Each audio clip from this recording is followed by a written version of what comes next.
মায়ার নবী রাস্তা দিয়ে হাঁটতেছেন, হঠাৎ করে নজর করে দেখে এক ইহুদি বেঈমান একটা হরিণী, বাচ্চাওয়ালা হরিণী, ওই বাচ্চার মাকে খুঁটির গোড়ায় বেঁধে রেখেছে ইহুদি। হরিণীটাকে 3 দিন খুঁটির গোড়ায় বেঁধে রাখলো। মা পাগলের মতো হয়ে গেছে, বাচ্চাগুলোরে পেলাম না, দুধ দিতে পারি না, কলিজা ছটফট করে। হঠাৎ ওই পথে মায়ার নবী হেঁটে যায়, হরিণী আমার নবীরে মোহাব্বতের সালাম জানায় দিল। সালাম জানাই আবদার জানায়, রহমতের নবী একটু যদি দয়া করতেন, আমাকে একটু ছেড়ে দেন, আমি বাচ্চাগুলোরে দুগ্ধ পান করায় আনবো।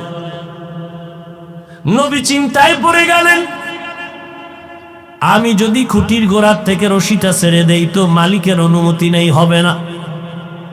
এখন মালিকের অনুমতি আনতে যেতে হবে। মালিক হলো ইহুদি আর আমি হলাম রাহমাতুল লিল আলামিন। কি করি? আল্লাহ জানায় দিলেন, নবী যান, ইহুদির ঘরে যাবেন, এটা আপনার হেদায়েতের কারণ হয়ে যাবে। নবী দাইয়া ডাক দিয়ে কয়, ইহুদি ভাই, খুঁটির গোড়ায় তুমি হরিণী বেঁধে রেখেছো? বলে হ্যাঁ বেঁধে রেখেছি। কয় একটু সময় ছেড়ে দাও। কে তুমি? বলে আমি আব্দুল্লাহর সন্তান মুহাম্মদ। বলে আমগো বংশের লিডারেরা মুহাম্মদ রে খুঁজে মারার জন্য, তুমি সেই মুহাম্মদ নি? কয় আমি সেই মুহাম্মদ। কেন আসছো? বলে হরিণীটারে 3 দিন বেঁধে রাখছো। বলে হ্যাঁ, একটু যদি ছেড়ে দাও বাচ্চাগুলোর দুগ্ধ পান করাইয়া চলে আসবে। ইহুদি ডাক দিয়ে কয়, রে আব্দুল্লাহর সন্তান, আমি শুনছি আব্দুল্লাহর ছেলে মুহাম্মদের সবাই পাগল বলে, আসলেই তো তুমি পাগল। কারণ একটা হরিণীরে ছেড়ে দিলে বাচ্চারে দুগ্ধ পান করাইয়া আবার চলে আসবে, এটা কেমনে হয়?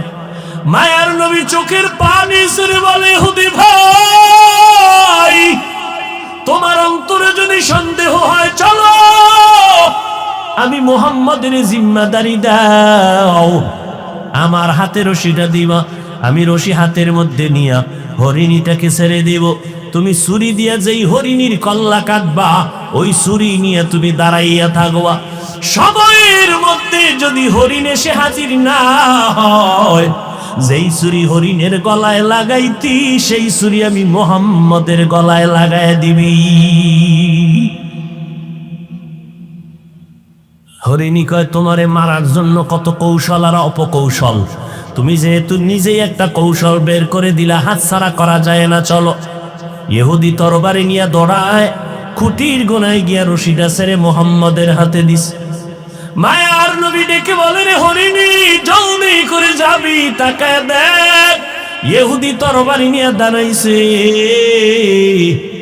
সময়ের মধ্যে যদি হাজিরা না দাও, রহমতের নবীর গলায় ছুরি লাগায় দিবে ইহুদি। আসমান থেকে আমার মালিক বলেন, না নবী, আপনার কোনো চিন্তা নাই, ওয়াল্লাহু ইয়াসিমুকা মিনান নাস। আমি কোরআন হেফাজতের জিম্মাদারি যেমন নিয়েছি, আমি মুহাম্মদকেও হেফাজতের জিম্মাদারি নিয়েছি। ইহুদি বেঈমান যত চক্রান্ত করবে, আমি মাওলার সামনে টিকবে না, কারণ আমি মাওলাই হলাম সব থেকে বড় বুদ্ধিওয়ালা, আমার মতো জ্ঞানওয়ালা আর কাউকে আমি বানাই নাই। যত বুদ্ধিজীবী দেখো, এই বুদ্ধি দিয়া আমার রাস্তা কেউ বন্ধ করতে পারবে না। ওয়ামাকারু ওয়ামাকারাল্লাহ ওয়াল্লাহু খায়রুল মাকিরিন।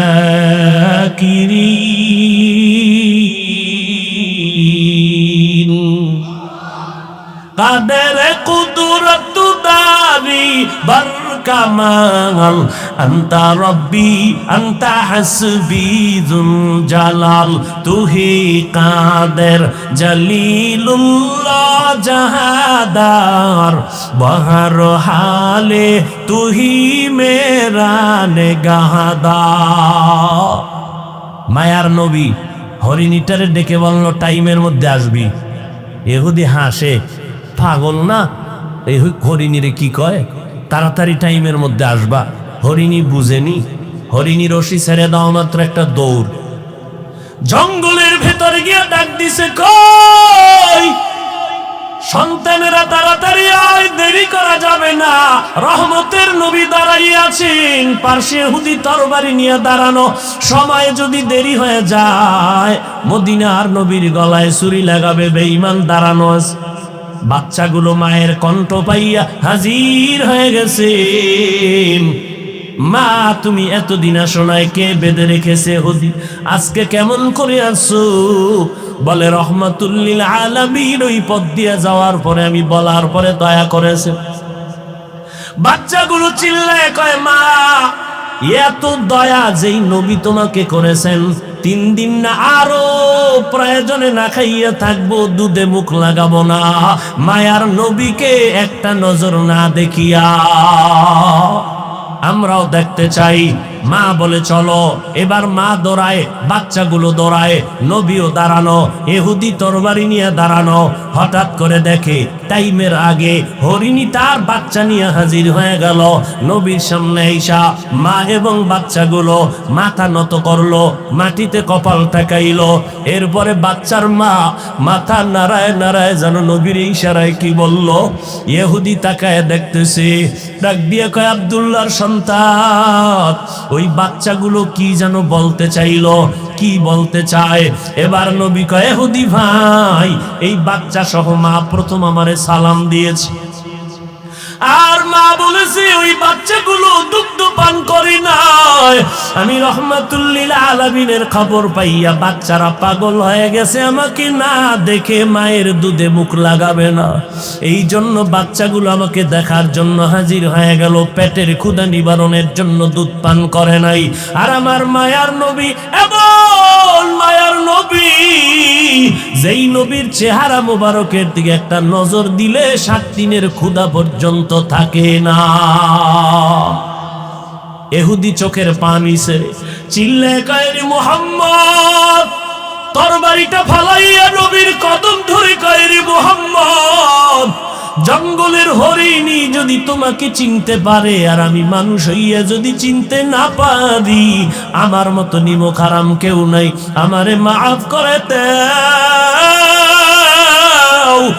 আর আমাকে ঈমানের পোশাক পরায় দাও, জান্নাতের মেহমান বানায় দাও।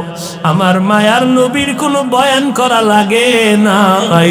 আমার নবীর আদর্শ দেখে বেঈমান কালেমা পড়ে। আজ ওই নবীর উম্মত হইছো রে যুবক, ওই নবীর উম্মত হইয়া আজকে চেহারার মধ্যে নবীর আদর্শ লাগাইতে পারলি না। কয়দিন আর বাহাদুরি করবি? নজর করে দেখ, তোর মতো কত যুবক লাশ হয়ে কবরে গেল। এমন একটা দিন নাই যেই দিন যুবকের লাশের খবর নাই। এই মহামারী চিত্রাং গেল, তুফান গেল কয়েকদিন আগে। এই তুফানের মধ্যে কত বান্দা চলে গেল, বিদেশ থেকে টাকা কামাই করে দেশে আইসা বিল্ডিং করলো, আনন্দ করবে, বিল্ডিং এ ঢুকবে মাত্র 2 দিন পরে। মনের বড় আশা, ছেলে মেয়ে নিয়ে ঢুকবে, কিন্তু যখন রাতে তুফান শুরু হলো, বিল্ডিং এর পাশে টিনের ঘরে ঘুমায় গেল। ছোট একটা খাটের ভেতরে বাবা যুবক এক পাশে, স্ত্রী আর পাশে একটা কন্যা সন্তান। রাতের তুফানে একটা বড় গাছ উপরাইয়া শিকড় শুদ্ধা টিনের ঘরের মাঝখানে পড়ে গেল। এসে লোকেরা দেখে ওই 3 জনের বুকের উপরে গাছটা চাপ দিল, জায়গায় 3 জন নাই। এত জীবনের কামাই বিদেশের টাকা দিয়ে সব বিল্ডিং এ ঢেলে দিল, কিন্তু পারলো না একটা সেকেন্ডের জন্য বিল্ডিং উঠে আরাম করবে। তোমার ঘরের স্ত্রীর রক্ত তো পিওর, ওই বাচ্চাটার কোনো আমল নামা নাই, গুনাহ নাই, এরপরও গায়ের জোরে খাওয়াইতেছ। লিখে রাখো, এই সন্তান কোনোদিন মানুষ হবে না। লিখে রাখো, আল্লাহর কসম করে বলছি, এই হারাম খাওয়াইয়া সন্তানরে বড় বানাবা। মরণের আগে সন্তান কোনোদিন মা বাবার খেদমত করবে না। আল্লাহ হেদায়াত দান করুন। আরো জোরে বলেন, অন্যায় করে বাবায়, সন্তানের উপরে কেন বিপদ? শিশু বাচ্চার তো কোনো অন্যায় নাই, ওই বাচ্চার পাওটা হঠাৎ ভাঙলো কেন? আব্বাজানেরা জবাব দেন। যারা সন্তানের বাপ হইছেন, বালিশে মাথা লাগায় চিন্তা করবেন, অন্যায় করছেন আপনি, আপনার ঘরের মাইয়া বলা শিশু বাচ্চা নিরপরাধ পিওর, আপনার বাচ্চার কিডনির উপরে কেন হঠাৎ করে আক্রমণ? আপনার বাচ্চার ব্রেনের উপরে কেন আক্রমণ? আমার মাওলার কুদরতের ফয়সালা, অন্যায় করবি বাবা তুমি, সাজা দিব তোমার সন্তানেরে, আমি সাজা দিব তোর সন্তানেরে। তোর সাজা তো পরকালে আছে, তবে তোর সন্তানের দেওয়াটা তোর জন্য তো কম সাজা না। আল্লাহ, কত কঠিন বিষয়, বড় কঠিন বিষয়। ৭২ দল জাহান্নামী মুমিন মুসলমান, এক দল মুমিন জান্নাতে যাবে। সাহাবায়ে কেরাম জানতে চাইলেন, নবী ওই দলটার পরিচয় কি? নবী বলেন দুইটা পরিচয়, মা আনা আলাইহি ওয়া আসহাবি, এক নাম্বার আমি মুহাম্মদকে মানিয়া চলবে, দুই নাম্বার পরিচয় আমার ছাত্র আমার সাহাবায়ে কেরামদেরকেও মেনে চলবে। কি বুঝলেন? যারা বলে আমরা মুহাম্মদ রে মানি কিন্তু সাহাবায়ে কেরামদের মানে না, ওমরে ফারুকের বেদাতি ভণ্ড কয়, ওসমান রাদিয়াল্লাহু তাআলা আনহুর বিরুদ্ধে ইশারা ইঙ্গিতে বক্তায় বয়ান করে, মুআবিয়া রাদিয়াল্লাহু তাআলা আনহুর বিরুদ্ধে কথা বলে। এক কথায় যারা সাহাবায়ে কেরামদেরকে আদর্শ মানতে পারে না, এদেরকে চিহ্নিত করে নাও, এরা মুমিন ঠিক, মুসলমান ঠিক, মাওলানাও ঠিক, তবে ৭২ দল জাহান্নামীদের অন্তর্ভুক্ত। সাহাবায়ে কেরামদের বিরুদ্ধে কথা বলনেওয়ালা আসেনি? কথা বলেন না কেন? আরে ভাই কেমনে বলি? বলতেই তো হবে, গীবত হলেও বলতে হবে, কারণ গীবত করা হারাম। ৪ কারণে গীবত করা ওয়াজিব।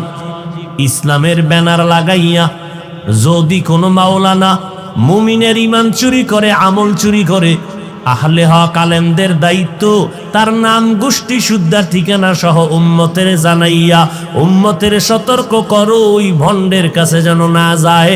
গীবত হইলেও এই গীবতে সওয়াব হবে। ইসলামের ব্যানার টানাইয়া একজন মাওলানা বয়ান করে বলে, জুমার নামাজের আগে সুন্নতের প্রয়োজন নাই। আর একজন মাওলানা বলে, নবীরা ভুল করেছিলেন, আমার আল্লাহ নবীদের দিয়া ভুল করাইছেন। এটা ইন্ডিয়ার খবর না, বাংলাদেশের তাজা খবর। আর একজন মাওলানা তিনি ইসলামের ব্যানারে থেকে বলেন, কোরআন শরীফের মধ্যে জাল আছে, জাল। বলে কি পরিমাণ জাল? বলে হাদিসের থেকেও বেশি জাল। নাউজুবিল্লাহ আসে না? না, একটু চিন্তা করেই বলেন, কারণ আপনার হুজুরে যদি বলে তাহলে তো একটু নাউজুবিল্লাহ চিন্তা করেই বলতে হবে। আওয়ামী লীগওয়ালারা কয় নাই কোরআনের মধ্যে জাল আছে, বিএনপির কেউ বলে নাই কোরআনের মধ্যে জাল আছে। কে বলেছে? ইসলামের ব্যানার টানাইয়া মাওলানা নামের টাইটেল লাগাইয়া বলে কোরআনের মধ্যে জাল। এই ইসলামের ব্যানার টানাইয়া মাওলানা বক্তা হইয়া বলে কালেমা লা ইলাহা ইল্লাল্লাহ মুহাম্মাদুর রাসূলুল্লাহ। এ কালেমা পড়বা না, কালেমা কুফরি। সোনার বাংলার খবর। কই যাইবেন? ওই মাওলানা সাহেব কোরআনের মধ্যে জাল আছে, নবীরা ভুল করেছেন, কালেমা কুফরি বলার কারণে যেমন ভণ্ড। তোমরা যারা সেই বক্তা মাওলানার ভক্ত দাবি করিয়া চুপ থাকবা, প্রতিবাদ যদি না জানাও, তুমি চুপ থাকার কারণে তুমিও ভণ্ড। মেরা এজাজো করদন বেহিসাব, খলকে রাদাদন জওয়াবে পাসওয়াব, হক না দারাত দোস্তে খলকা জারেরা, নিস্তে ই খসলত একে দিনদারেরা। বেঈমানের কাছে তাবলীগ করব। এই তাবলীগের দুশ্মনেরা কয়, তোমরা মুসলমানের কেন তাবলীগ করো? তোমরা হিন্দুদের কাছে যাও, হিন্দুদেরকে দাওয়াত দাও, খ্রিস্টানদেরকে দাওয়াত দাও, তাদের কাছে আমার মোহাব্বতের দাবি। আমারে তোমরা মিলিয়া সবাই হিন্দু পাড়ায় পাঠায় দাও, যাব। আমাকে তোমরা খ্রিস্টান পাড়ায় পাঠাও, গির্জায় গিয়া দাওয়াত দিব। কিন্তু কখন 12টা মাস ফজরের পরে বয়ান, জহুরের পরে বয়ান করলাম বিবাড়িয়া নবীনগর, এখন বয়ান করি এখানে, আগামী আবার রাত্রে চলে যাব আর এক জায়গায়। 12টা মাস 365 দিনের একটা দিনও কম নাই। ফজরের পরে বয়ান, মাগরিবের পরে বয়ান, এশার নামাজের পরে বয়ান। পারলে মানুষ চায় ফজরের আগে বয়ান দিবেন, রাত্র 3টায় দিলেও নিবে, রাত্র 4টায় দিলেও নিবে। এই বয়ানগুলো কারে করি? মুসলমানের এই তো করি, পায়ে দইরা দইরা বয়ান করি। মনে হয় জানো আপনাদের টাকার কেনা গোলাম আমি, এত বিনয় হইয়া বয়ান করি, পায়ে ধরে ধরে বয়ান করি। বয়ান করে কি বুঝাই জানেননি? চরমনাই না গেলে জাহান্নামে যাবে, তাবলীগ না করলে জাহান্নামে যাবে। এই কথা তো একবারও বলি না। পাঁচকল্লি টুপি মাথায় না দিলে জাহান্নামে যাবে, একবারও বলি না। কওমি মাদ্রাসায় না পড়লে গুনাহ হবে, একবারও বলি না। এত চিল্লাইয়া 12টা মাস খানা নাই, ঘুম নাই, এত কষ্টের উপরে কষ্ট। ও আল্লাহর বান্দারা, বুঝাইয়া এত চিল্লাইয়া 2টা স্লোগান অন্তরে ঢুকাইতে চাই। ও দুনিয়ার নবীর আশিকের দল, 2টা স্লোগান কলবের মধ্যে ঢুকাও। যতদিন বেঁচে থাকবা গোলামি করবা আমার আল্লাহর, যতদিন বেঁচে থাকবা আদর্শ মানবা মদিনাওয়ালার। আর কারো গোলামি করা যাবে না, আর কারো আদর্শ মানা, কোন পীর সাহেবের গোলামি করা যাবে না, হারাম। কোন পীরের আদর্শ মানা যাবে না, হারাম। আল্লাহর গোলামি কেমনে করবা? অন্ধের মতো গোলামির ব্যাখ্যা হলো কোনো প্রশ্ন নাই, এটা এমন কেন, ওটা এমন কেন। অন্ধ ভক্ত হইয়া আল্লাহর গোলামি করবা, অন্ধ ভক্ত হইয়া নবীর আদর্শ মানবা। প্রশ্ন করা যাবে না, নবী এমন কেন বললেন, নবী এমন কেন করলেন। অন্ধ ভক্ত হইবা 2 জনার, একমাত্র আল্লাহ আর নবীজির। আর দুনিয়াতে কারো অন্ধ ভক্ত হওয়া জায়েজ নাই, হারাম। আব্বা আম্মার ভক্ত হও, তবে অন্ধ না। পীর সাহেবের ভক্ত হতে পারবা, তবে অন্ধ না। ওস্তাদের ভক্ত হওয়া জায়েজ, তবে অন্ধ না। বক্তা সাহেবের ভক্ত হবেন, তবে অন্ধ না। তো কেমন ভক্ত? চোখ কান খোলা রাইখা ভক্ত হব। আমি আমার বক্তাকে মানি, আমার পীরকে মানবো, আমার আব্বা আম্মাকে মানবো, আমার আলেমকে মানবো, ইমাম সাহেবকে মানবো। কতক্ষণ? আমার আল্লাহ আর নবী মানবেন যতক্ষণ।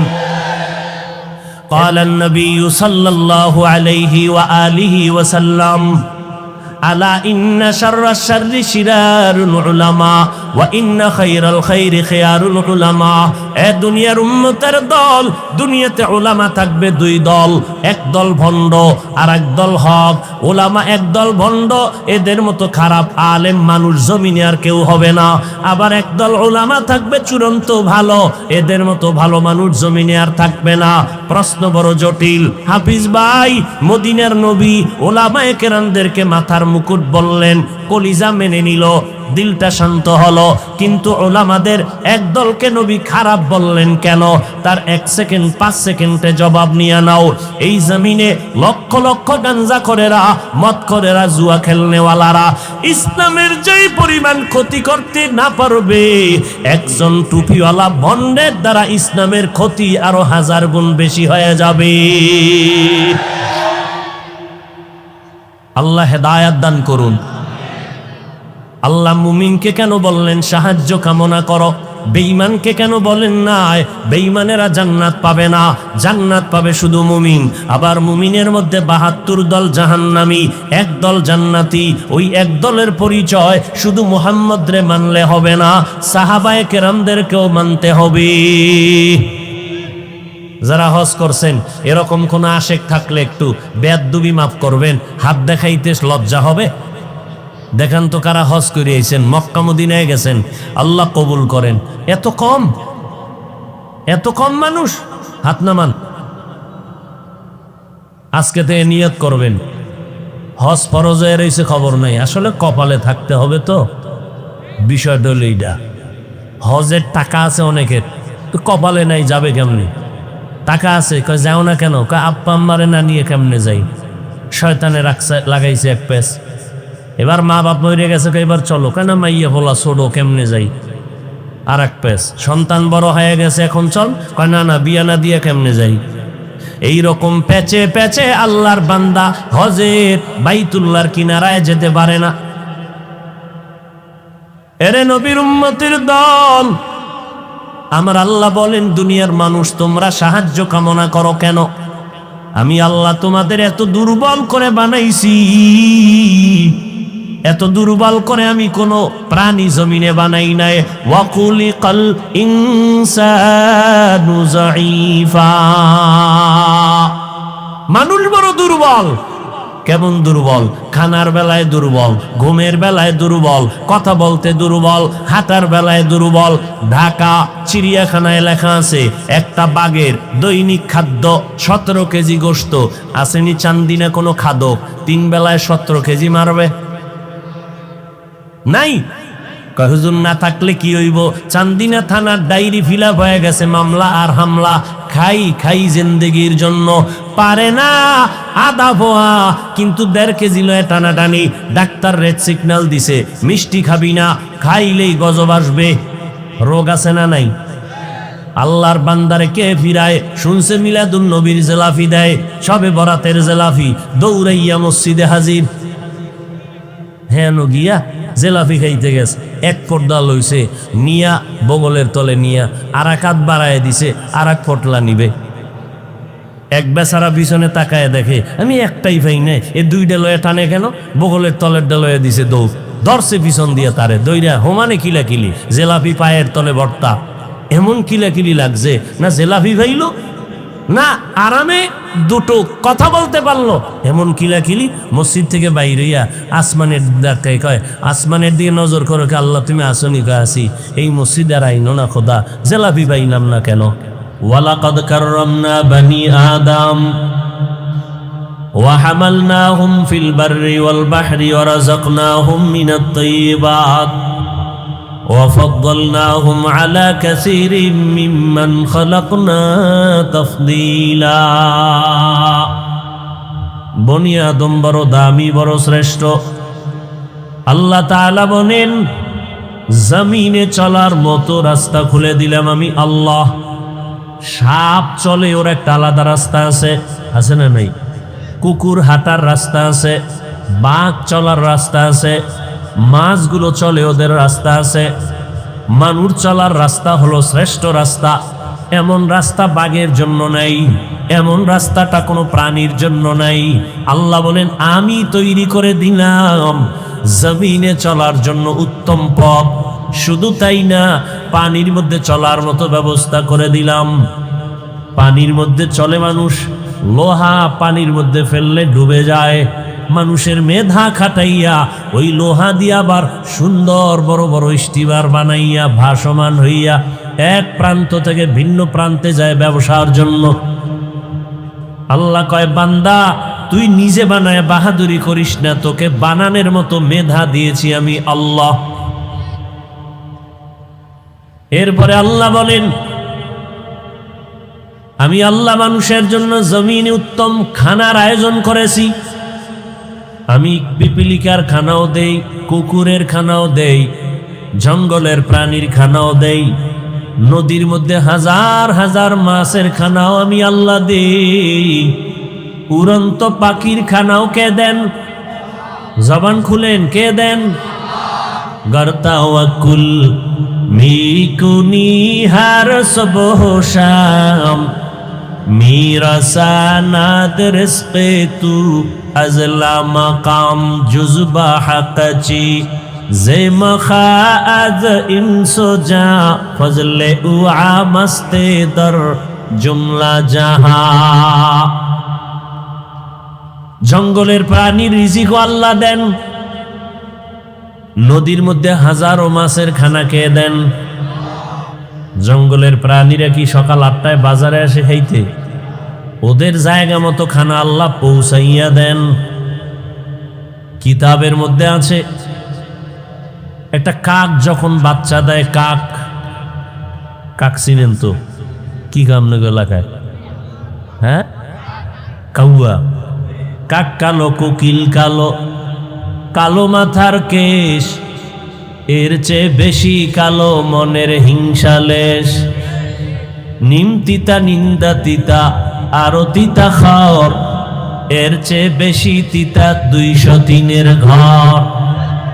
চাকা গোল, পয়সা গোল, গোলালু গোল, এর চেয়ে বেশি গোল মনের গন্ডগোল। বাংলাদেশে এই পরিমাণ গন্ডগোলের কারণে হুজুরেরাও এক জায়গায় হইতে পারে না, পারবে কিনা জানাও নাই।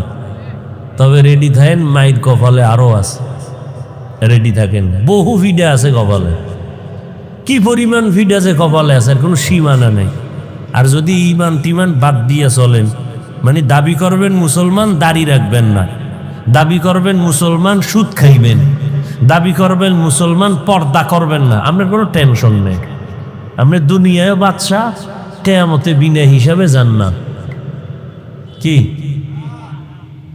আর যদি কন না মুসলমান দাবি করলে চাপাবাজি না, দাড়ি রাইখা মুসলমান দাবি করব, মানুষের যতখানা সব কাবারে আটকানো, যাতে ময়লা না লাগে। আপনি ভাত খাবেন, চালটা কাবার লাগায় দিছেন। আপনি রুটি খাবেন, গম কাবারে আটকানো। আপনি মাছ খাবেন, কাবার খুলে খাও। গোশত খাবেন, চামড়া দিয়ে আটকানো। চামড়াটাও খাইতে মনে চায়, পশম দিয়া কাবার লাগায় দিলেন। ফল খাবেন, কাবারে ঢুকানো। কিছু কিছু ফল আছে কাবার সহ খাওয়া যায়, যায় না? যেই কাবারগুলো সহ আপনি খেতে পারবেন, সে কাবারগুলো এতটাই সফট, এতটাই প্লেন যে বাইরের ময়লা আটকায় না, বাইরের ময়লা আটকায় না। আর যেটা আটকায় যায় ওইটার চামড়া সহ কাবার সহ খাওয়া যায় না। যেমন কলার ভিতরে ময়লা আটকায় বাহির থেকে, এজন্য এটা ফালায় খাও। আপেলের উপরের কাবারের উপরে ময়লা আটকাবে না, হালকা পানি দাও, ধুইয়া নাও, কাবার সহ খাও। আঙ্গুরের ময়লা আটকাবে না, কাবারটা সহই তুমি ধুইয়া খেয়ে ফেলো। তো মানুষের রিজিক এত পিওর। আল্লাহ তাআলা বলেন মানুষ হবে সৃষ্টির শ্রেষ্ঠ সিদ্ধান্ত মানুষ বানাবার আগেই। তো দুনিয়ায় পাঠাবার পর এদের শ্রেষ্ঠত্ব ধরে রাখার জন্য আমি আল্লাহ কিছু ব্যবস্থাও দিয়েছি, যেই ব্যবস্থাগুলো ধরে রাখলে ওর সম্মান ইজ্জত কখনো নষ্ট হবে না। এই ব্যবস্থার মধ্যে দুইটা ব্যবস্থা আল্লাহ দিলেন, এক ব্যবস্থা ব্যক্তি, দ্বিতীয় ব্যবস্থা কিতাব। ব্যক্তিদের মধ্যে শ্রেষ্ঠ ব্যক্তি রহমাতুল লিল আলামিন, কিতাবের মধ্যে শ্রেষ্ঠ কিতাব হলো কোরআনুল কারীম। শ্রেষ্ঠ ব্যক্তি রহমতের নবী আমার, তিনিও আসলেন মক্কা নগরীতে। কিতাবের মধ্যে শ্রেষ্ঠ কিতাব আল্লাহ এটাও দিলেন মক্কা নগরীতে। তবে ব্যবধান, আল্লাহ যে দুইটা ব্যবস্থা দিলেন, কিতাব আর ব্যক্তি, এই দুই ব্যবস্থা যারা মেনে চলবে তারা দুনিয়ায় বাদশা, আখেরাতেও বাদশা, এদের কোনো সম্মানও কখনো যাবে না, ঈমানও যাবে না। তবে এই দুই ব্যবস্থার মধ্যে পাওয়ার হলো ব্যক্তির পাওয়ার বেশি। এজন্য আল্লাহ ব্যক্তি জমিনে বেশি পাঠাইছেন, কিতাব কম পাঠাইছেন।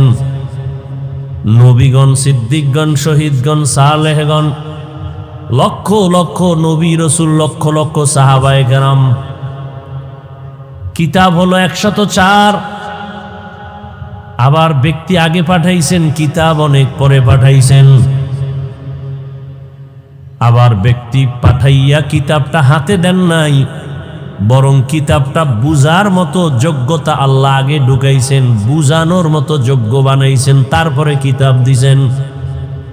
না হয় আমাকে এক প্রশ্নের জবাব আপনারা দেন, রহমতের নবীর মতো তো শ্রেষ্ঠ ব্যক্তি কেউ নাই। বলে কেমন শ্রেষ্ঠ? মেধার বেলায় শ্রেষ্ঠ, চেহারার বেলায় শ্রেষ্ঠ, গঠনের বেলায় শ্রেষ্ঠ, শারীরিক গঠন শক্তির বেলায় নবী শ্রেষ্ঠ, কেমন কনে কোনো তুলনা নাই।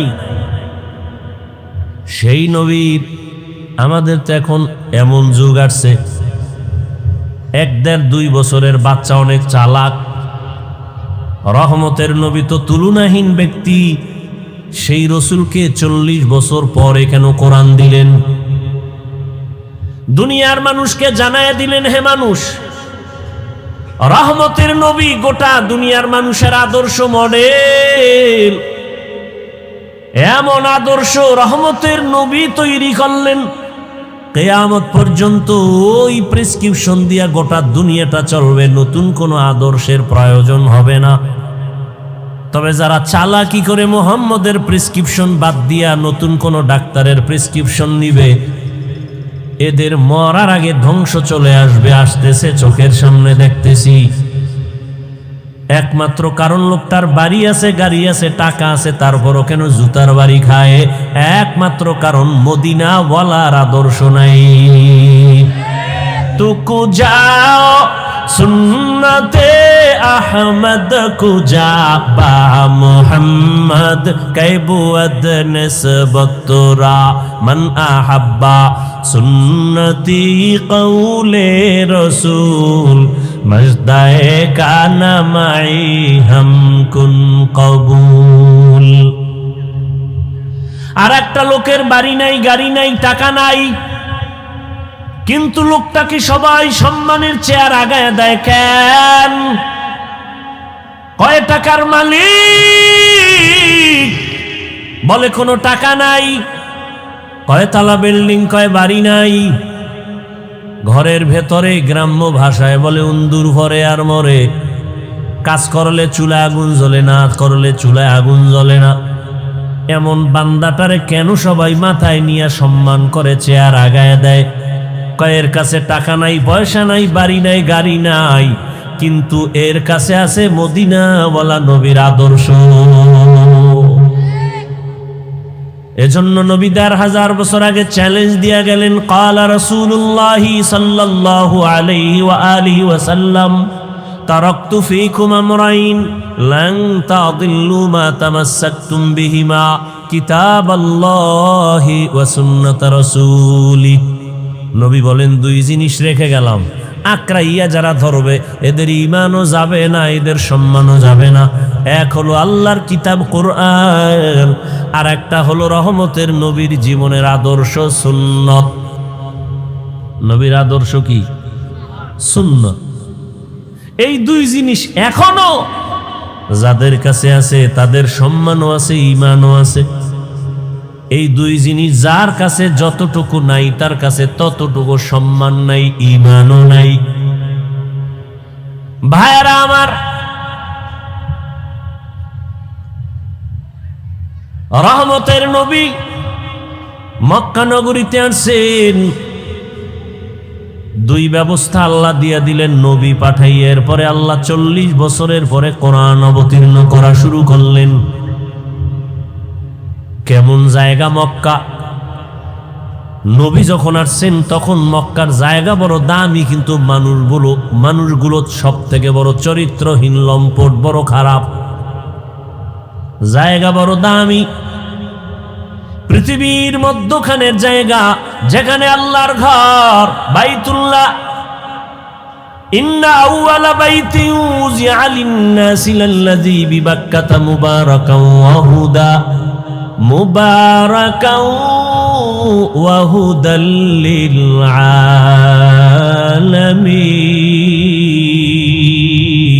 আলামিন। এমন একটা ঘর আল্লাহ বানাইলেন, পৃথিবী নামক গ্রহ আল্লাহ বানাইয়া প্রথম ঘর, এমন একটা ঘর আল্লাহ বানাইলেন যে ঘর হেদায়েতের ঘর, ইবাদতের ঘর, যেই ঘরের দিকে তাকাইলে সওয়াব, যেই ঘর শুধু দেখবে তাকায়া বাইতুল্লাহ সওয়াব, যেই ঘরের আঙ্গিনার মধ্যে বসে একবার যদি বলে আল্লাহ, 1,00,000 বার আল্লাহ বলার সওয়াব, যেই বাইতুল্লাহর এরিয়ার মধ্যে বসে যদি একবার কেউ বলে লাব্বাইক, 1,00,000 বার লাব্বাইক বলার সওয়াব, যেই এরিয়ার মধ্যে একটা সেজদা দিলে 1,00,000 সেজদার সওয়াব। এমন একটা ঘরের পার্শ্বের মানুষগুলো চরিত্রহীন, চরন্ত খারাপ। কতটা খারাপ ভাষা নাই বলার, লজ্জার কারণ। এত খারাপ, নারী আর পুরুষ উলঙ্গ হইয়া একত্রে বাইতুল্লাহর দেওয়ালটাকে তাওয়াফ করে। কতটা খারাপ! অথচ মসজিদ দেখলে কোন হিন্দু মহিলাও যদি মসজিদের কিনারা দিয়া হেঁটে যায়, মাথার কাপড় টেনে দেয়, মসজিদ সম্মান করে। ওরা কত খারাপ যে বাইতুল্লাহর সামনের দেওয়ালটারে পুরা তাওয়াফ করে নারী পুরুষ একসাথে, আবার সব উলঙ্গ। কেন? এর কেনরও জবাব আছে। কেন করে? বলে ওরা অন্যায় করে, কাপড় না পাক, পোশাক না পাক, বাইতুল্লাহ পাক, এই জন্য নাপাক কাপড় নিয়ে বাইতুল্লাহর কাছে যায় না, সম্মান করে। আমগো দেশে কয় অতিভক্ত, এর নাম চোর। অতিভক্তের নাম চোর। ভাইরা আমার, শুধু তাই না, এরা কোনো পশু জবাই করলে রক্তগুলো বাইতুল্লাহর দেওয়ালে মেখে দেয়, মনে করে এটা বরকত। তাহলে আমার জবাইটা কমপ্লিট, কবুল হয়ে গেছে।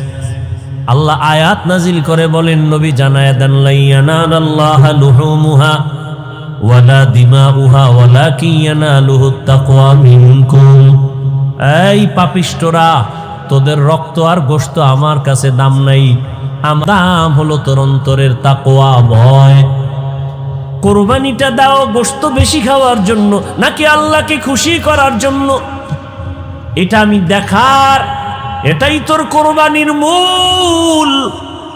কত বড় গরু কোরবানি দিলা, কত কেজি গোশত হলো, আমি আল্লাহ এটা দেখি না, আমি দেখি তোমার অন্তরের মধ্যে আমি আল্লাহর ভয় আছে কিনা। हर के दाम खौफे हकदार दिल मदम जन्नतुल मअवा देहद उरा मकाम। মক্কার মানুষ আর কত খারাপ! বলে ওরা নারীদের পছন্দ করে না। বিধবা নারী সমাজের বাইরে। আম্মা জানেরা মাসে যখন অসুস্থ হয় বিছানা আলাদা করে দেয়, ঘৃণা করে। কন্যা পছন্দ করে না। ছেলে হলে বাবা খুশি, বড় ঈদের আনন্দ করে। মেয়ে হলে বাবা দরজা লাগায়া ঘরের মধ্যে থাকে, বাইরে যায় না, লজ্জা। কন্যা হইছে এই ভয়, এই লজ্জা। রহমতের নবী আসছেন, এত খারাপ জায়গায় রহমতের নবীরে আল্লাহ পাঠাইলেন কেন?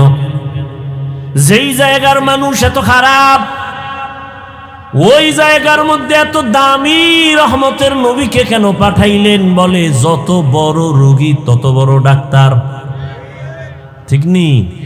ইমামুল আউয়ালিন আল আখিরিন বহরে সদকা রহমাতাল লিল আলামিন সাইয়্যিদুল কাউনাইন খাতমুল মুরসালিন আখির আমদ বুদে ফখরুল আউয়ালিন শুদ ওজুদাস রহমাতাল লিল আলামিন মসজিদে উশুদ হামারো ये জমিন।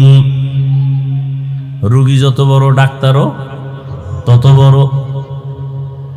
রহমতের নবী কেমন ডাক্তার? বলে শ্রেষ্ঠ ডাক্তার। শ্রেষ্ঠ ডাক্তার কাকে বলে? কয় যেই ডাক্তারের ঔষধ দেওয়ার পরে আর কোনো ডাক্তারের প্রয়োজন হয় না। রহমতের নবী এমন এক ডাক্তার, নবী আইসা এমন ঔষধ দিলেন যে ঔষধ সেবন করলে মানুষ দুনিয়াতেও লাভবান, আখিরাতেও লাভবান। অন্য কোনো ডাক্তারের ঔষধ নেওয়ার প্রয়োজন হবে না।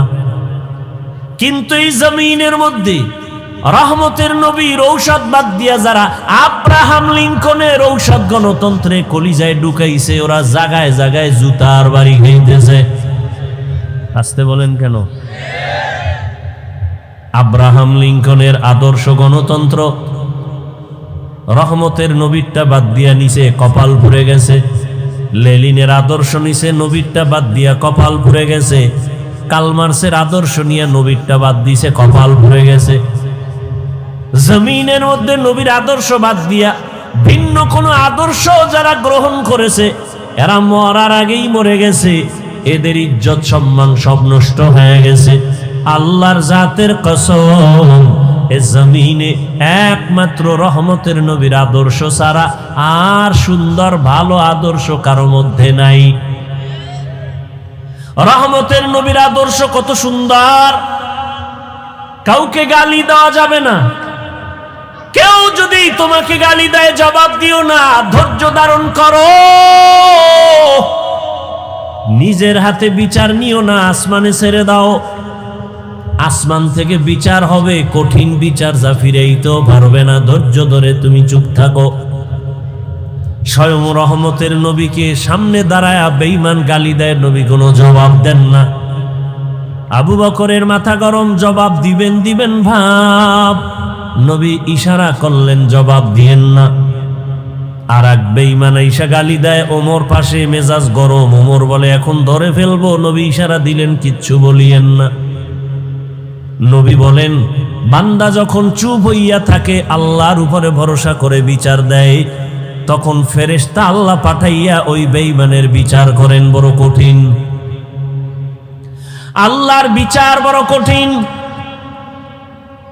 রহমতের নবীর আদর্শ, সামনে কোরবানি আসতেছে, নবীর আদর্শ কত সুন্দর।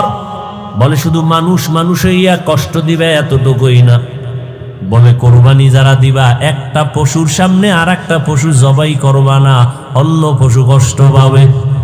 নবীর আদর্শ কতটাই সব। কোন পশুকে শোয়াইয়া রাইখা জবাই দিতে দেরি করবা না, কষ্ট পায়। এক পশুর সামনে অন্য পশু জবাই করবা না, কষ্ট পাবে। তাহলে একটা পশুর কষ্ট রহমতের নবী বরদাস্ত করতে পারেন না, সে জায়গায় মানুষ হইয়া মানুষের কষ্ট দিলে তা কেমনে বরদাস্ত হবে? কিন্তু কপাল বড় খারাপ, এমন যুগে জমিনে জন্ম নিলাম, এমন সমাজে যে একটা কুকুর মারলে মানুষ কষ্ট পায়, কিন্তু মানুষ জবাই দিলে কষ্ট পায় না। কপাল বড় খারাপ। রহমতের নবীর আদর্শ এতটাই সুন্দর, জীবনে নবী একটা মিথ্যা কথা বলেন নাই, ঘোষণা দিলেন মিথ্যা বলবা না, হারাম। নবীও বলেন নাই, কাউকে বলার অনুমতিও দেন নাই। নবী কতটা সরল। মসজিদে নববীর মধ্যে বসে আছেন, শরীরের মধ্যে একটা জামা লাগানো, হঠাৎ একটা বাচ্চা ঈশা ডাক দিছে দরজার সামনে, ইয়া রাসূলুল্লাহ, আমারে আম্মু পাঠাইছে। আম্মু কি চাও? আমার আম্মু একটা জামা চাইছে, কুর্তা। নবী বললেন আমার কাছে এক্সট্রা কুর্তা নাই, জামা নাই। বাচ্চা চলে গেল। কিছুক্ষণ পর আবার ঘুরে দিয়ে ঈশা বলেন, ও দয়ার নবী, আপনার শরীরের মধ্যে যেই জামাটা আছে আমার আম্মু সেই জামাটাই চেয়েছেন। রহমতের নবী কেমন দয়ার নবী, নিজের জামাটা খুইলা দিয়ে দিছেন, খালি বডি নিয়ে নবী বসে আছেন। আপনি দিবেন? এই নিজের খানা অন্যকে দিবেন, এই মানুষ তো জমিনে নাই, নিজের গায়েরটা খুইলা দিবে এমন কেউ নাই। রহমতের নবী নিজের গায়ের জামাটা খুইলা দিলেন, খালি গায়ে বসা। হযরত বেলাল আসছেন আজান দেওয়ার জন্য, নজর পড়ে গেল রাসূলের দিকে, শরীরে পোশাক নাই, নবীর গায়ে জামা নাই। বেলাল লজ্জায় অন্য দিকে চলে গেলেন। জিব্রাইল এসে হাজির, আয়াত দিয়া দিলেন, ও নবীকে জানায় দাও, জিব্রাইল জানায় দাও, নবী যেন এত বেশি দান করে না যাতে লজ্জা পেতে হয়, আবার এত বেশি হাতটাকে যেন মুষ্টিবদ্ধ করে রাখে না যাতে বদনাম হয়। সূরা বনী ইসরাইলে আয়াত দিয়ে আল্লাহ পাঠায়া দিলেন। রহমতের নবী কতটা আদর্শওয়ালা নবী আমার। রহমতের নবীর আদর্শ দেখে মক্কার সব বেঈমান পাগল হয়ে গেল, এর মতো ভালো একটা সন্তান নাই। দীর্ঘ 40টা বছর নবীজির আদর্শ দেখা সব কুফুর, সব কাফের, সব মুশরিক মূর্তি পূজা করে। নবী কি এগো বলছে সি সি কাছে আসবা না? বলছে? কথা বলেন না কেন? আপনি কি করেন? আপনি তো মুশরিক তো দূরের কথা, কাফের তো পরে, খালি মাঝে মাঝে নামাজ ছাড়ে। এর দিকে আপনি কেন দূর দূর দূর, তুই বেনামাজি আসবি না কাছে। আমনের নামাজ কবুল হইছে গ্যারান্টি কি? এত মাস্তানি ভাব কেন? রহমতের নবী মুশরিকের বুকে লাগায়, কাফেরের নবী আলিঙ্গন করেন, আর তুমি মুমিন মুসলমান হইয়া আর এক মুসলমানের সালাম পর্যন্ত দাও না। স্বার্থে আঘাত লাগছে, সালাম দেয় না। আছে না নাই? তোমার দোকানের পাশে আর একটা দোকান, তুমি মুদি দোকানদার, তোমার পাশে আর একজন এসে দোকান দিল, কেন সালাম নাই, কালাম নাই, দোয়া ইউনুস পরে ও যেন তাড়াতাড়ি মরে। ঠিক নি? জিন্দেগি মে বন্দেগি তু করনা হে, जिंदगी में बंदगी तू करना है, जिंदगी बे बंदगी शर्मिंदा है, जिंदगी बे बंदगी शर्मिंदा है। यहाँ हम सब मुसाफिर दिल ना लगा, अहले दिल की नजर से रूह करता जा, शाह दौलत सब फकीर गर नेक ने है, शाह दौलत सब फकीर गर नेक ने है, जिंदगी में बंदगी तू करना है, जिंदगी बे बंदगी शर्मिंदा है, जिंदगी बे बंदगी शर्मिंदा है। দেখেন না তাকাইয়া কত হিংসা। মসজিদের এক ইমাম সাহেব নতুন মসজিদে আসছেন, মুসল্লি বেড়ে গেছে, আর একজনের কাছে বড় কষ্ট লাগে, অত মুসল্লি কেন? ঠিক নি? এক দোকানে কাস্টমার বেশি, অন্য দোকানওয়ালার মনে কষ্ট, ওখানে কাস্টমার এত বেশি কেন? ওরে আল্লাহর বান্দা, মুসলমান হইয়া মুসলমানকে সহ্য করতে পারে না, এমন আদর্শ আপনার আমার। যদি সহ্য করতে পারতেন, ফেসবুকটা খুইলা বেঈমানের বিরুদ্ধে কথা বলা হতো। মুসলমান হইয়া মুসলমানের বিরুদ্ধে কোনোদিন কেউ কথা লিখতে পারতো না। কিন্তু কপাল কত খারাপ এই জাতির, শুধু মুসলমানের বিরুদ্ধেই লেখে না, এই জাতি যাদেরকে দেখা জান্নাতের পথ পাবে ওই ওলামায়ে কেরামদের নাম নিয়ে নিয়ে ফেসবুকে লেখা। এমন কিছু কুলাঙ্গার বেয়াদবেরা তারা সতর্কবাণী দেয়, হুজুর আপনি সতর্ক হইয়া যান, আমার লেখা এজন্যই দিলাম, সতর্ক করলাম।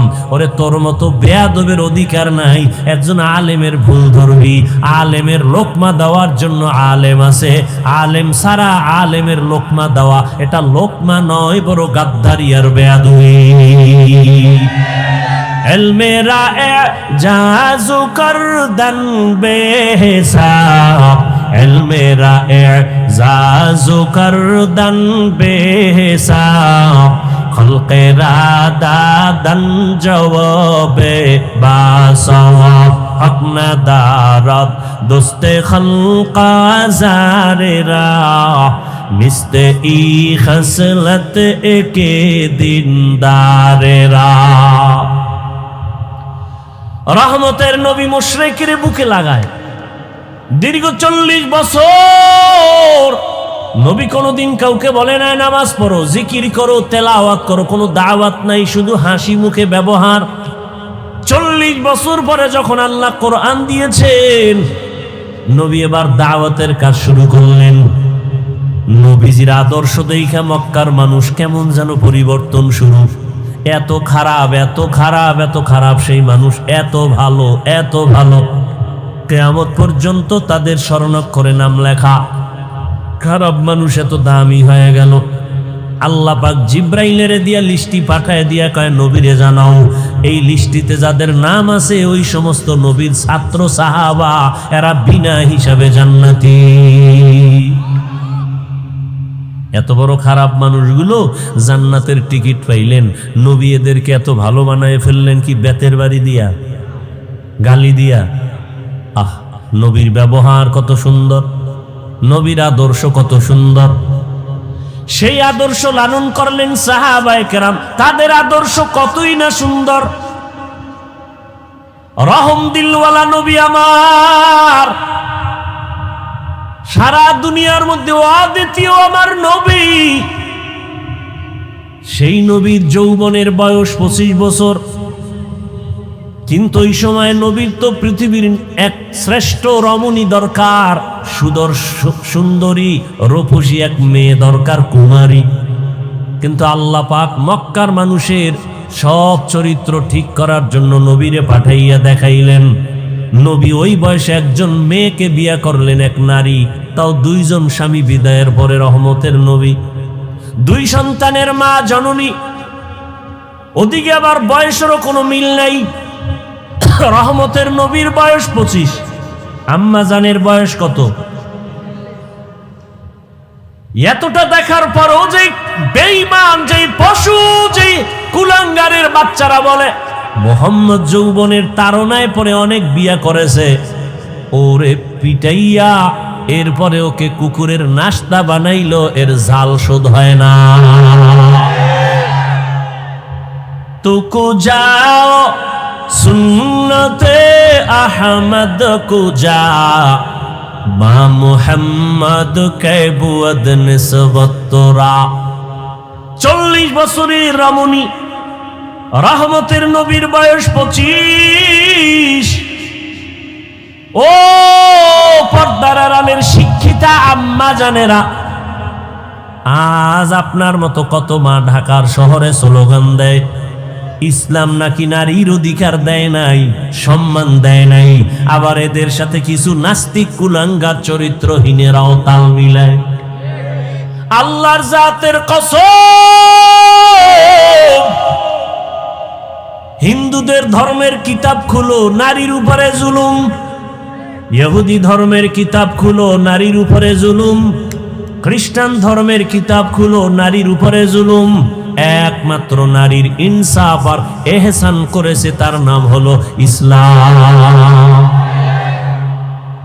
ইসলাম ছাড়া নারীর অধিকার কেউ দেয় না। আরে আম্মা জানেরা, এটা বুঝার মতো মেধা কই?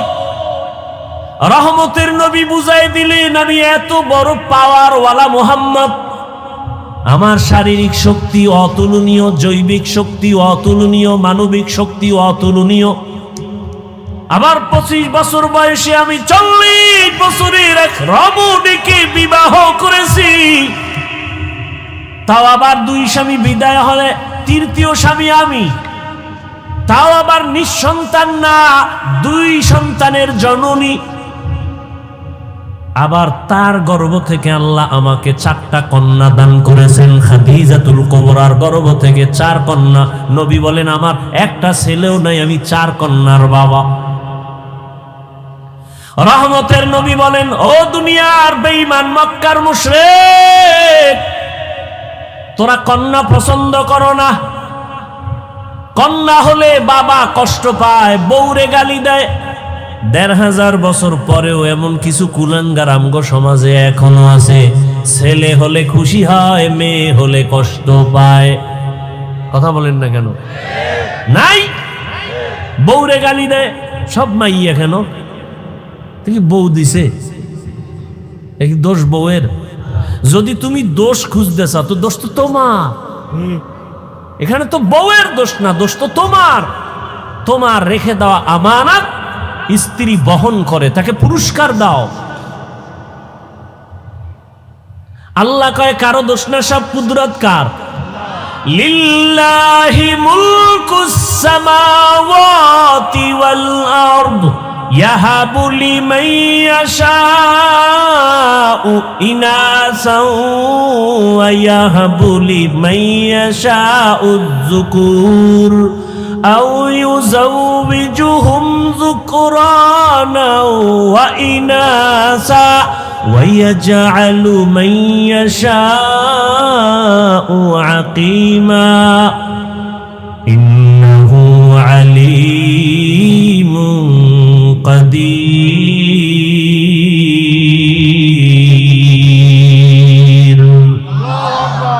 আল্লাহ বলেন আসমান জমিনের ক্ষমতা কার? আল্লাহ বলেন আমি চাইলে কাউকে ছেলে দেই, কাউকে মেয়ে দেই, কাউকে দোনোটা দেই, কাউকে কোনোটাই দেই না। ক্ষমতা কার? আল্লাহর কুদরত। তুমি স্লোগান দাও, ছেলে হোক মেয়ে হোক দুটোর বেশি নয়, একটা হলে ভালো হয়। আবার একজন বলি না হইলে তো আরো ভালো। আল্লাহ কয় না, সন্তান আমি দেই, রিজিকও আমি দেই। মানুষের সংখ্যা যখন কম ছিল খানার অবস্থাও কম, এখন বাড়ছে, খানার পরিধিও বেড়ে গেছে। 1% জায়গার মধ্যে 50 বছর আগে যেই পরিমাণ ধান হইতো এখন কম না বেশি? সরকার বাড়াইছে, তোমার আম্মা বাড়াইছে না? কে বাড়াইছে? ওয়াতারযুকু মান তাশাউ বিগাইরি হিসাব।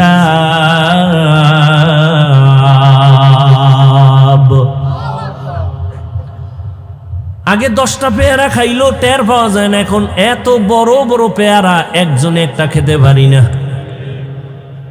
কে বানাইছেন? এত হাজার হাজার মাছের খানা যিনি দিতে পারেন, হাজার হাজার প্রাণীর খানা যদি জঙ্গলে দিতে পারেন, সেই মালিক মানুষ তোমারে কেন দিতে পারবে না? এত অন্তর কেন তোমার দুর্বল? রহমতের নবী বলেন এই খাদিজার গর্ভ থেকে আমার কয়টা কন্যা? 4 কন্যা, আমার কোনো ছেলে নাই। মক্কার বেঈমানেরা ঘুরে ঘুরে কয় মোহাম্মদ মরে গেলে বংশ শেষ, ধরে রাখার কোনো ছেলে নাই। নবীর মনে কষ্ট। আল্লাহ বলেন আপনার কোনো চিন্তা নাই, ইন্না আতাইনাকাল কাউসার, আমি আপনাকে কাউসার দান করব, আর এই কাউসারের দ্বারা সম্মান থাকবে কিয়ামত পর্যন্ত। রহমতের নবী বলেন আমি কত দামি ব্যক্তি যে আমার একটা ছেলে নাই, আমি 4 কন্যার বাবা। ও দুনিয়ার কন্যার মা বাবারা শুনে রাখো, একটা কন্যা যদি কেউ পাও, ও বাবা তুমি একটা কন্যা পাইছো, তুমি একটা জান্নাতের মালিক। 2 কন্যা পেয়েছো, তুমি 2টা জান্নাতের মালিক। 3টা কন্যার বাবা হয়েছো, তুমি 3টা জান্নাতের মালিক। তুমি 4 কন্যা পেয়েছো, তুমি 4টা জান্নাতের মালিক। মক্কার মানুষ কত খারাপ, কন্যাকে শুধু অপছন্দ করে তাই না, বাবা হইয়া কন্যাকে জ্যান্ত চাপা দিয়া, পাথর চাপা দিয়া মেরে ফেলে। এতটা খারাপ মানুষ, সেখান থেকে ভালো মানুষে পরিণত করলেন রহমতের নবীর আদর্শ। এরে আল্লাহর গোলাম, হাসুরের ময়দান এত কঠিন, ওই সময় যদি আমার আল্লাহ জিজ্ঞাসা করেন, হাজারো কোটি কোটি কোটি কোটি মানুষের ভেতরে আমি আজ একজন মানুষ চাই যে সবার সামনে পুরস্কার দিব, কোন মানুষ? বলে যেই মানুষটা প্রথম আমার হাবিবের হাতে কালেমা পড়েছো, দাঁড়াও। আম্মা জানেরা ভালো করে খেয়াল করেন, হাসরের ময়দানে প্রথম আল্লাহ যদি জিজ্ঞাসা করেন নবীর হাতে কে কালেমা পড়েছো, দাঁড়াও, একজন পুরুষও দাঁড়াবার ক্ষমতা রাখবে না। ওই সময় রহমতের নবীর হাতে কে প্রথম কালেমা পড়েছে, এই প্রশ্নের জবাবে একজন নারী দাঁড়ায় বলবে, হে আল্লাহ, তোমার এই কথার আমি সেই ব্যক্তি একজন নারী, প্রথম মুহাম্মদের হাতে কালেমা পড়েছি, আমি প্রথম নারী ইতিহাসের পৃষ্ঠায়, আমার নাম খাদিজা। নারীর সম্মান কি পরিমাণ ইসলাম দিয়েছে বুঝাবার সময় নাই রে বাবা। কিন্তু আজকে যারা বলে নারীর সম্মান দেয় না, ওরা কি চায়? ওরা চায় নারীদের বেপর্দায় নামাইয়া ভোগের সামগ্রী বানাবে, জেনা বেবিচার কইরা পুরা দেশটাকে বেশ্যাপাড়া বানাতে চায়। ওরা লম্পট, ওরা নারীর দুশ্মন, ওরা মানবতার দুশ্মন, ওরা স্বাধীনতার দুশ্মন, ওরা রসুলের দুশ্মন, ওরা ইসলামের দুশ্মন। ওদের মতো লম্পট চরিত্রহীন জমিনে আর কেউ নাই। ওরা তাসলিমার ফুটানো বাচ্চা। কিয়ামতের ময়দানে রব্বুল আলামিন যদি প্রশ্ন করেন, দ্বিতীয়, আমার ইসলাম দুনিয়াতে টিকাইয়া রাখার জন্য কে কল্লা দিয়েছো, রক্ত দিয়েছো, শাহাদাতের পেয়ালা পান করেছো? কিয়ামতের ময়দানে কোনো পুরুষ দাঁড়াবার সাহস রাখবে না। সাইয়্যিদুশ শুহাদা, যাকে বলা হয় আমিরে হামজা রাদিয়াল্লাহু আনহু, রাসূলের চাচা, তাকে বলা হয় শহীদগণের সরদার, তিনিও দাঁড়াবার সাহস নাই। আল্লাহর প্রশ্ন হলো, শহীদের ময়দানে প্রথম আমার দিন জিন্দা করার জন্য কে কল্লা দিয়েছো? একজন পুরুষ দাঁড়াতে পারবে না, সাইয়্যিদুশ শুহাদা আমির হামজাও দাঁড়াতে পারবে না। দাঁড়াবে একজন নারী, দাঁড়ায় বলবেন, হে মালিক, তোমার এই কথা অনুযায়ী প্রথম ইসলামের জন্য আমি কল্লা দিয়েছি আমি এক নারী, সুমাইয়া রাদিয়াল্লাহু তাআলা আনহা। নারীর সম্মান শুধু দুনিয়ায় না আখিরাতেও বলার সময় নাই। কিয়ামতের কঠিন মুসিবতের সময় সূর্যের গরমে মাথার মগজগুলো ভাতের মারের মতো ফুটবে, নবীরা পর্যন্ত কান্নায় বেহুশ। আদম নবী কাঁদবেন, আল্লাহ আমাকে বাঁচাও। মুসা নবী কাঁদবেন নিজের চিন্তায়, উম্মতের কথা মনেও থাকবে না। ইব্রাহিম নবী কাঁদবেন নিজের চিন্তা, উম্মতের কথা বাদ। কিন্তু সেই সময় রহমতের নবী হাদিসে বলেন, জান্নাতের 8টা দরওয়াজা খোলা হয়ে যাবে। এখনো কিন্তু বিচার শুরু হয় নাই। জান্নাতের 8 দরজা খোলা হবে, দারোয়ানরা বারবার ডাকবে, 4 জন মহিলাকে ডাকবে, আসো, কোনো হিসাব নাই। জান্নাতের 8 দরওয়াজা খোলা, তোমরা যেই কোনো দরওয়াজা দিয়ে ঢুকে যাও, আমরা তোমাকে স্বাগতম দেওয়ার জন্য অপেক্ষায় আছি। 4 জন মহিলাকে ডাকবে, হিসাব লাগবে না, বিনা হিসাবে জান্নাতে ঢুকে যাবে। 4 জন মহিলার জন্য জান্নাতের 8টা দরজা খোলা হবে। এদের কোনো হিসাব নাই, নিকাশ নাই, বিচার নাই। 4 জন পুরুষের নাম তো আমি এ পর্যন্ত হাদিসে পাই নাই, কিন্তু 4 জন নারীর নাম আসছে। রহমতের নবী বলছেন, জান্নাতের 8 দরজা খুলে দিয়া ফেরেশতারা ডাকবে, আসেন, তাড়াতাড়ি আসেন, জান্নাতে আপনাদের জন্য শান্তির বিছানা রেডি। নারীদের সম্মান কিয়ামতের ময়দানে। দুনিয়াতেও কত সম্মান।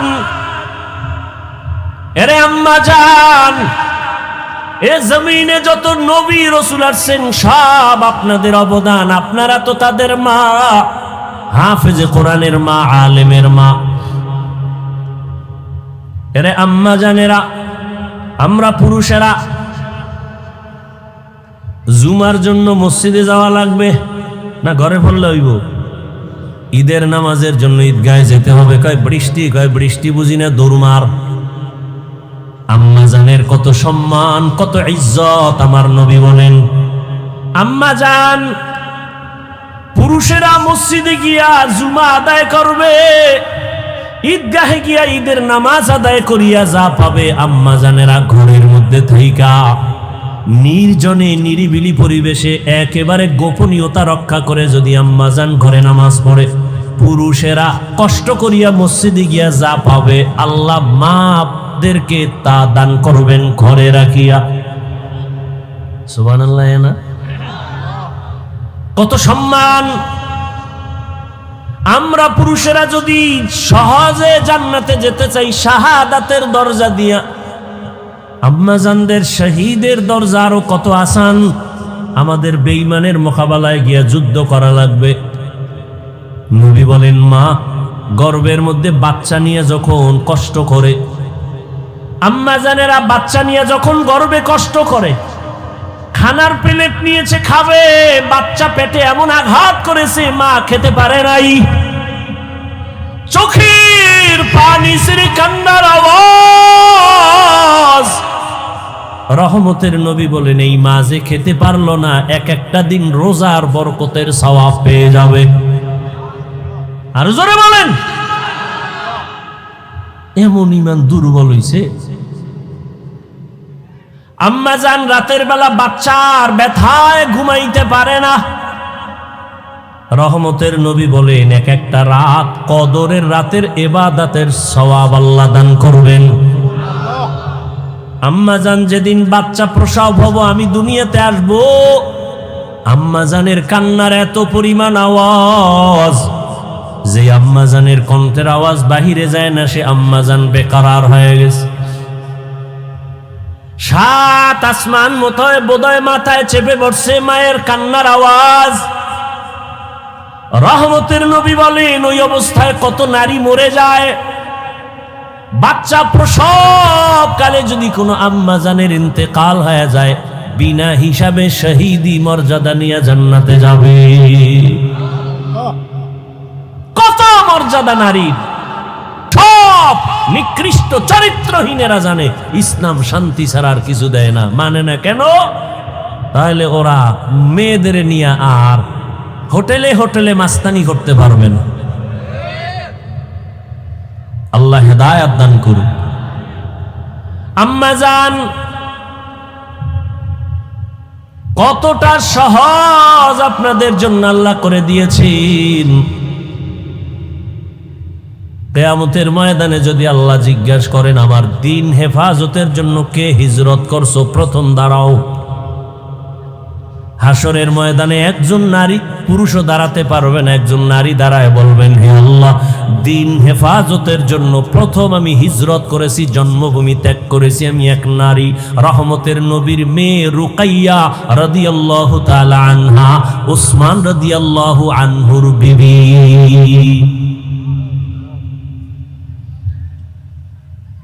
রহমতের নবীর আদর্শ। এরে আম্মাজান, এ দুনিয়াতে শুধু দিনের লাইনে না, দুনিয়ার লাইনে যত ভালো ভালো সন্তান আসছে মায়ের অবদানের কারণে। খাজা মঈনুদ্দিনের ঘটনা আমি প্রায় সময় বলি, আপনারা জানেন। খাজা মঈনুদ্দিন চিশতি রহমাতুল্লাহ আলাইহি মদিনাতুল মুনাওয়ারা থেকে আসছেন ভারতে কালেমার দাওয়াত দিতে। লক্ষ লক্ষ বিধর্মী খাজা মঈনুদ্দিনের হাতে কালেমা পড়ে মুসলমান হয়েছেন। মঈনুদ্দিনের দিলটা বড় খুশি। আম্মাজান বলেন, ও মঈনুদ্দিন এত আনন্দিত কেন? বলে, লক্ষ লক্ষ বিধর্মী কালেমা পড়েছে, অনেক আনন্দ। মা কয়, তোমার আনন্দ করার কিছুই নাই, সব আমি মায়ের অবদান। খাজা মঈনুদ্দিন চিশতি আজমিরি রহমাতুল্লাহ আলাইহি বলেন, আম্মাজান আপনার অবদান কি? মা চোখের পানি ছেড়ে বলে, ও বাবা মঈনুদ্দিন, তুই আমার গর্ভে যখন আসছো, আমি এক রাতও ঘুমাই নাই। আমি সেজদায় পড়ে আমি মালিকের দরবারে কান্না করে দোয়া করেছি, তো দয়ার মালিক, আমার গর্ভের সন্তান তোমার ওলি হিসাবে দুনিয়ায় পাঠাইও। এই আমার সন্তান মঈনুদ্দিন, তুই দুনিয়াতে আসার পর আমি মা তোকে যতদিন পর্যন্ত দুধ পান করাইছি, আল্লাহর জাতের কসম, একটা ফোঁটা দুধও আমি তোর মুখে বিনা অজুতে দেই না।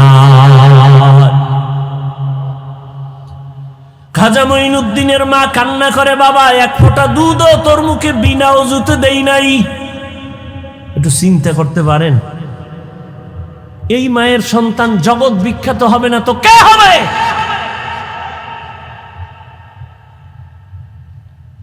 কে হবে এর সন্তান? জগৎ বিখ্যাত হবে না তো কে হবে? এরে আম্মাজান, এই জন্যই তো বাবার তুলনায় মায়ের আদর্শ আরো বেশি ভালো হতে হবে, কারণ একটা সন্তান বাবার থেকে মাকে ফলো করে বেশি, মায়ের কাছে সময় কাটায় বেশি। একটা সন্তান বাবার কাছে সময় বেশি কাটায় না মায়ের কাছে? আর মা যা করে তা ফলো করে। এই জন্য দেখবেন যেই ঘরের মা নামাজি, আজান যখন হয় মা কাপড় টেনে দেয়। দেখছেন নি? যখন আজানের আওয়াজ পায় যত বড় উল্টা পাল্টা মহিলা হোক না কেন কাপড় টেনে দেয়। পাশে একটা বাচ্চা ও দেখে দেখে শিখতেছে। একদিন কাপড় টান দিছে, মা কয় গুনা গুনা টানিস না, গুনা। বাচ্চা তো গুনা বুঝে না। হঠাৎ একদিন আজান চলতেছে, মায়ের কাপড় উঠাইতে মনে নাই, বাচ্চা কাপড় টেনে দেয়, এখন আর মা উঠায় না। আম্মু গুনা গুনা গুনা, ঠিক নি? আম্মা যান নামাজ পড়ে দেখবেন বাচ্চাটাও গুলো শিখে। মা আজান হওয়া মাত্র চলে গেলেন অজুখানায় অজু করার জন্য, দেখবেন বাচ্চাও চলে গেছে মায়ের কাছাকাছি। মা সুন্দর করে অজু বানাইলেন, বাচ্চাটাও মাকে দেখে দেখে অজু করতে গিয়ে আধা গোসল করে ফেলছে। মা যখন যায় নামাজ বিছাইয়া নামাজে দাঁড়ায় গেছে, বাচ্চাটাও মায়ের পার্শ্বে দাঁড়ায় গেছে। মা হাত বুকে বাইদা আলহামদু সূরা পড়তেছেন, বাচ্চাটাও বুকে হাত বাঁধছে। মা ঠোঁট নাড়ায় নাড়ায় তেলাওয়াত করেন। বাচ্চা তো বুঝে না মা কি পড়ে, মা তেলাওয়াত করেন, কিন্তু বাচ্চাটা না বুঝা শুধু ঠোঁট নাড়ায় ঠোঁট নাড়ায়। মা যখন রুকুর মধ্যে যায় বাচ্চাটাও রুকুর মধ্যে যায়, মা যখন সেজদায় যায় বাচ্চাটাও সেজদায় চলে যায়। মা কপালার নাক ঠেকাইয়া সেজদা করে, বাচ্চাটা গাল মাটিতে লাগায় মায়ের চেহারা দিয়ে তাকায়, তাকায় দেখে মা ঠোঁট নাড়ায়, বাচ্চাটাও ঠোঁট নাড়ায়। আমার মালিকের কুদরতি অন্তরে মায়ার জোশ। আল্লাহ ডেকে বলেন, ফেরেশতা তাকায় দেখ ওই বাচ্চাটা ঠোঁট নাড়ায় কেন? বলে ওর মা ঠোঁট নাড়ায়। বলে ওর মা কি বলে? বলে ওর মা বলে সুবহানা রব্বিয়াল আলা। আল্লাহ বলে লেখ এই বাচ্চাও বলে সুবহানা রব্বিয়াল আলা। এই বাচ্চার তো আমল নামা নাই, সওয়াবগুলো মায়ের আমল নামায় উঠাইয়া দাও। আতিনা ফি দারে দুনিয়া না হাসান, আতিনা ফি দারে উকবা না হাসান, ইয়া গিয়াসাল মুস্তাগীসিন ইহদিনা লিফতিখারা বিল উলুমে ওয়াল গিনা। হর গরিদে নেক তু তৈয়ার হ্যায়, जो न मांगे उससे तू बेजार है। ও আমার পর্দার আড়ালের মা বোনেরা, ও যুবক, ও বৃদ্ধ বাবাজিরা, কয়দিন আর দুনিয়ার রং তামাশায় ঘুরবেন? মনে তো কত আশা ছিল, কম তো আশা পূরণ করেন নাই। মনে চাইছে বেপর্দায় দৌড়াবেন, দৌড়াইলেন। মনে চাইছে গান শুনবেন, শুনছেন। মনে চাইছে নাচ দেখবেন, কম দেখেন নাই। মনের শখ মিটাইয়া পার্কে পার্কে কত ঘুরলেন, কত মোবাইল দিয়ে গুনাহ করলেন। এখনো কি তওবা করবেন না?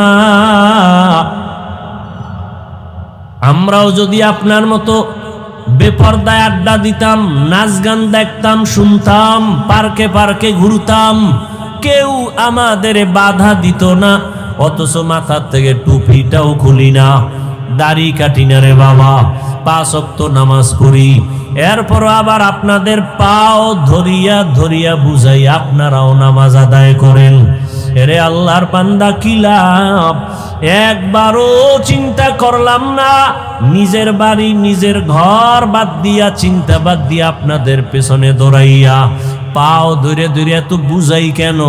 কি লাভ? আপনারা যে আমাকে টাকা দিবেন তাও তো না, বরং আমাদের গালি দেন তাও শুনি, আমাদের বিরোধিতা করেন তাও জানি, টুপির বিরুদ্ধে বলেন তাও জানি, দাড়ির বিরুদ্ধে বলেন তাও জানি, জামার বিরুদ্ধে বলেন তাও জানি, মাদ্রাসার বিরোধিতা করেন তাও জানি। এরপরও আমরা আপনাদের জবাব দেই না, গালি দেই না, বরং বিনয় হইয়া হইয়া আপনাদের কাছে নরমভাবে বয়ান করি, পাও ধরে ধরে বয়ান করতে চাই।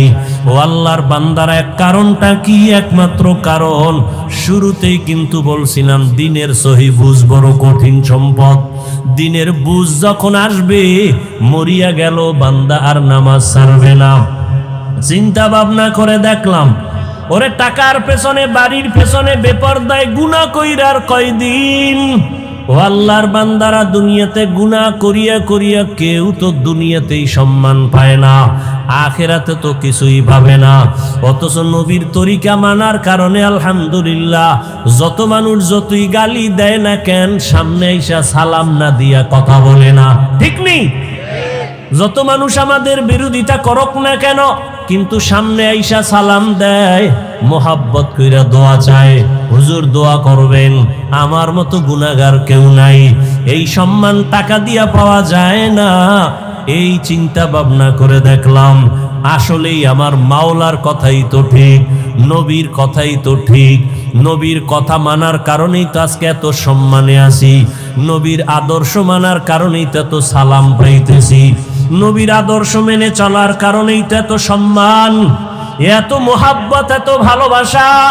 এই জন্যই চিন্তা করে দেখলাম, আল্লাহর নবীর আদর্শ ছাড়া আর কোনো ভালো আদর্শ নাই। আর আল্লাহর কোরআন সত্য, এ কোরআন ছাড়া সত্য কোনো কিতাব নাই। আল্লাহর কোরআনে স্পষ্ট, গুনাহ করলে কি ক্ষতি হবে, নেক আমল করলে কি লাভ হবে, তাও স্পষ্ট বলা আছে। ওরে আল্লাহর বান্দারা, চিন্তা ভাবনা করে দেখলাম, নবীর হাতে কালেমা পড়িয়া সাহাবায়ে কেরাম জান্নাতের টিকিট হাতে পাইয়া, এর পরেও যদি কান্না করেন কবরের ভয়ে, হাসরের ময়দানে দাঁড়াবার ভয়ে, আমার তো নামাজ নাই, রোজা নাই, তেলাওয়াত নাই, কিছুই নাই, মানুষকে দেখাবার জন্য যা করি, আল্লাহর কাছে এমনি কেমন করে দাঁড়াবো? এই চিন্তা করে চোখের পানি ছেড়ে দোয়া চাই, দোয়া করি।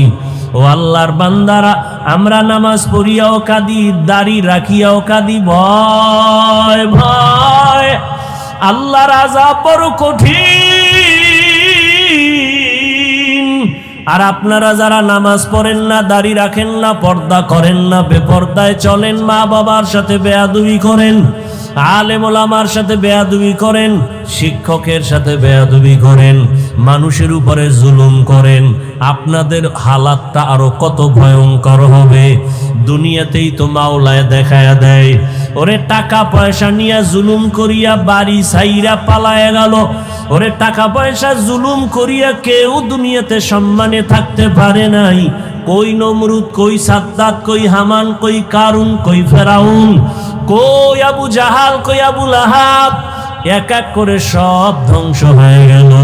চিন্তা ভাবনা করে দেখলাম, মদিনার আদর্শ ছাড়া শান্তির কোনো পথ নাই। ও আল্লাহর বান্দারা, এই জন্যই তো তাকায়া দেখলাম, কত মানুষ যদিও মাদ্রাসায় পড়ে নাই, কিন্তু এরপর অনেক সম্মান। কেন বলি? স্কুলে পড়িয়াও নামাজ ছাড়ে না, কলেজে পড়িয়াও দাড়ি কাটে না, বেপর্দায় চলে না। কত ডাক্তার, কত ইঞ্জিনিয়ার, কত প্রফেসর ডাক্তারি করে, নামাজ ছাড়ে না, ইঞ্জিনিয়ার হইয়াও নামাজ ছাড়ে না, প্রফেসরি করিয়াও নামাজ বাদ দেয় না। চিন্তা করে দেখলাম, তারাও তো আমার মাওলার দিনের বুঝ পেয়ে গেল। কত র্যাব, কত আর্মি, কত পুলিশ, কত বিডিআর নামাজ পড়ে, দাড়িওয়ালা অভাব নাই। জেনারেল লাইনে থাকিয়াও কত মানুষ দিনের বুঝ পাইয়া নবীর আদর্শের আপন গলার মালা বানায় নিল। তাহলে আমি কেন পারবো না? একজন জেনারেল লাইনের মানুষ যদি নবীর তরিকা মেনে পর্দা করে, আমি কেন পারবো না? আমার এখনো তো তৈরি হওয়া খুবই জরুরি, প্রয়োজন। ও আল্লাহর বান্দারা, আল্লাহর কোরআন সত্য, গুনাহগারের আযাব হবে তাও সত্য। দুনিয়াতে সূর্যের গরম সহ্য করতে পারি না, বেতের বাড়ি সহ্য করা যায় না, মশার কামড় সহ্য করা যায় না। অতএব এখন থেকে তৈরি হয়ে যাও, গুনাহ নিয়ে যেন আজরাইলের হাতে ধরা না পড়ো। এরে আল্লাহর বান্দারা, দুনিয়াতে অনেক অন্যায়কারীরা অন্যায় করা অবস্থায় পুলিশের হাত থেকে বাঁচিয়া চলতে যায়। পুলিশ দেখলে ধরা পড়লে উপায় নাই। ওরে যারা গুনাহগার, আল্লাহর ভয় অন্তরে জমা করিয়া তওবা করো, কারণ গুনাহ অবস্থায় যদি আজরাইলের হাতে ধরা পড়ো, কই ছেলে কই মেয়ে কই বাড়ি গাড়ি কিছুই না, সাদা 3টা কাপনের প্যাকেট বানায় কবরে নিয়ে যাবে। আজকে আমার এত সম্মান এত কিছু, কেউ আমার নাম নিবে না। তবে মানুষের সাথে যদি ভালো ব্যবহার করি, জুলুম না করি, মানুষের সাথে ভালো আচরণ করে যাই, আল্লাহর হুকুম মতো চলে যাই, মানুষ তখন দোয়া করবে, স্মরণ করবে। আর যদি অন্যায় করি, জুলুম করি, স্মরণও করবে না, দোয়াও করবে না, আল্লাহ আমাকে আর ভালো রাখবেন না। অতএব হেদায়েতের মালিক আমার আল্লাহ। এখনো যারা নামাজ ধরতে পারো নাই রে যুবক বাবারা, স্কুলে পড়ো, নামাজটা ধরে ফেলো। কলেজে পড়ো, নামাজ ছাড়িও না, দাড়ি কাটিও না, বেপরদায় চলিও না। মা বাবার দোয়া, শিক্ষকের দোয়া, উলামায়ে কেরামের দোয়া নিয়া নবীর আদর্শের মালা গলায় লাগায়া চলো। আল্লাহর কাছে খাঁটি তওবা করো। মরিয়া গেল আর দাড়ি কাটবা না, নামাজ ছাড়বা না, বেপরদায় চলবা না, মা বাবার বরদোয়া নিবা না, শিক্ষকের সাথে বেয়াদবি করে বরদোয়া নিবা না, উলামায়ে কেরামের সাথে বেয়াদবি করে বরদোয়া নিবা না। তওবা করার মতো যদি অন্তর তৈরি হয়, খাঁটি তওবার নিয়তে দুটো হাত আল্লাহকে দেখায়া দাও। আয় আল্লাহ, হাতগুলো কবুল করে নেন, তওবা কবুল করে নেন। তওবার উপরে মজবুত হইয়া চলার মতো তৌফিক দান করেন, আমিন। আলহামদুলিল্লাহি রাব্বিল আলামিন, ওয়াসসালাতু ওয়াসসালামু আলা সাইয়্যিদিল আম্বিয়াই ওয়াল মুরসালিন ওয়া আলা আলিহি ওয়া আসহাবিহি আজমাইন। ইয়া আরহামার রাহিমিন, ইয়া আরহামার রাহিমিন, ইয়া আরহামার রাহিমিন। রব্বিরহামহুমা কামা রব্বায়ানি সগীরা। আল্লাহুম্মা ইন্নাকা আফুউন কারীম তুহিব্বুল আফওয়া ফা'ফু আন্না। আল্লাহুম্মা ইন্না নাসআলুকা রিযাকা ওয়াল জান্নাহ ওয়া নাউযু বিকা মিন সাখাতিকা ওয়ান নার।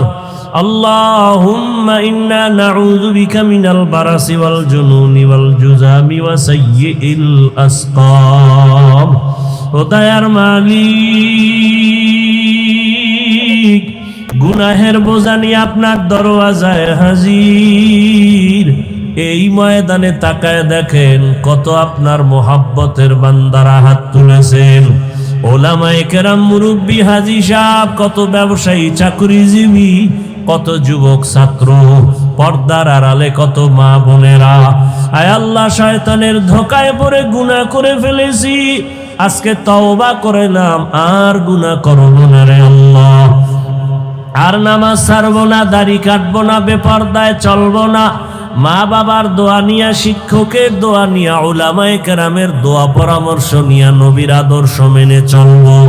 আমাদের তওবা কবুল করে নেন, জীবনের গুনাহগুলো মাফ করে দেন আল্লাহ।